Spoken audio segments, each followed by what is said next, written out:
aí, galera do Me Salva, a gente vai agora para a segunda aula de algoritmos e lógica de programação. Então, na primeira aula, a gente viu como definir um problema e fazer a análise dele. Agora, nessa aula, a gente vai então partir da análise para a criação do algoritmo. Então, vocês lembram do nosso primeiro problema, que era ler dois valores e informar a soma.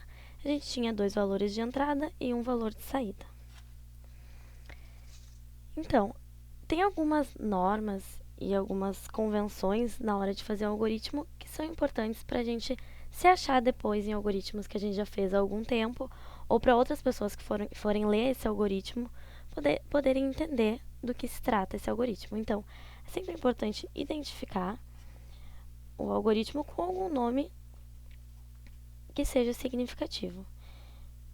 Então, no caso do nome desse algoritmo, é soma. Também é importante escrever a finalidade e as entradas e saídas desse algoritmo. Então, basicamente, a nossa análise que a gente fez, a gente vai especificar brevemente no algoritmo. Então, agora a gente pode começar. Então, a gente vai ler o primeiro valor, vai ler o segundo valor, vai efetuar a soma e vai escrever essa soma. Apesar de a gente não estar ainda usando uma linguagem de programação, é importante saber que, eventualmente, esse algoritmo vai virar um programa e vai ser lido por um computador. Então, a gente pode refinar mais esse algoritmo para que ele seja mais estruturado para um computador entender. Então, por exemplo, efetuar soma a gente entende, mas é mais português do que realmente programação. Então, se a gente for refinar um pouco mais esse algoritmo, a gente pode identificar os valores com identificadores. Então, por exemplo, a gente vai ler o valor A, ler o valor B, e daí a gente vai ter um identificador C que vai receber a soma de A mais B. E a gente vai, então, escrever C. Só que ainda a gente não tem nomes significativos para esses identificadores, porque A, B e C não nos diz nada. Então, uma pessoa que não sabe, não criou esse algoritmo, não vai entender o que esse A, B e C significam. Então, é melhor especificar como, por exemplo, valor 1. Então, a gente sabe que é um valor. Valor 2. E o C, como vai ser o resultado de uma soma, pode se chamar soma. Então, a gente tem o nosso algoritmo pronto e mais refinado. Ele tem um nome significativo, ele indica qual é a finalidade, as entradas e saídas, e ele tem identificadores significativos. Então, valor 1, valor 2, a soma, que vai receber valor 1 mais valor 2, e vai escrever a soma.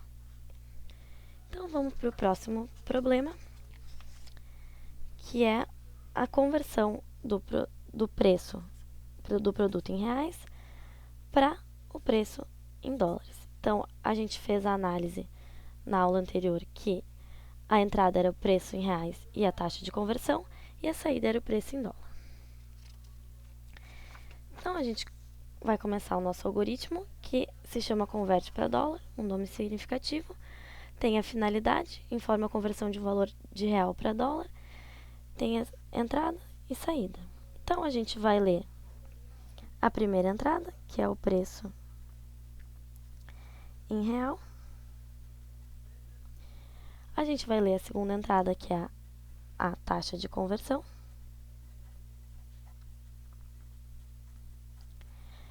A gente vai calcular essa conversão. E a gente vai escrever, então, o resultado da conversão.